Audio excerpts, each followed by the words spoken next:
My name is Fatima. I come from an Islamic background. My household was very religious and strict. One day, my friend invited me to a church. I heard the Muslim call for prayers outside and became weary of being in a Christian place. I was standing there feeling very confused, and I asked myself, am I wrong to be here? Later that day, I prayed the way we Muslims pray, but I didn't feel relieved. At that time, I was very depressed, and I was at the verge of a nervous breakdown. I started to cry, and I told God, if you really exist, whether you are the one that is in the Bible or the one that is in the Quran, show me the way. God heard that prayer, and He responded. I fell asleep, and I dreamt that I was at a church I'd never seen before. I asked around until I found it, and it was exactly like I saw it in my dream.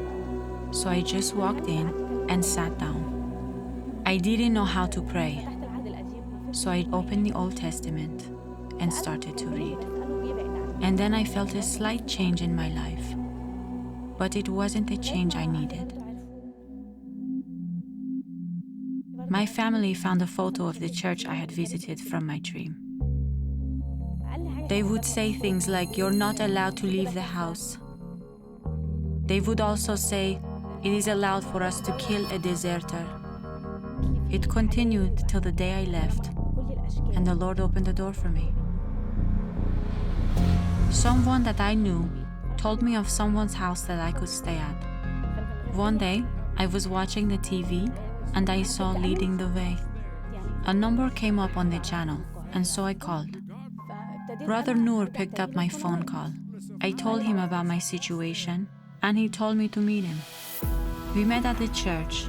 He handed me a book called Finding the Joy You Always Wanted by Dr. Michael Youssef. This book was a shifting point for me. I didn't know what it meant to give my life to Christ. Brother Noor prayed with me, and then he asked me, "Are you going to give your life to Jesus Christ?" And I said yes. I really felt the presence of the Lord inside of me. I started going to the church that he introduced me to, and were able to find someone to follow up with me. Every time I felt sad or I had a problem, I would receive a message from Leading the Way saying, "No, don't treat evil with evil, treat evil with good." I thanked the ministry for helping me. They will be the reason a lot of people come to Christ. I used to be very scared of death, but now I wish for it. I already booked a trip with the Lord, because now I know I have already gained eternal life.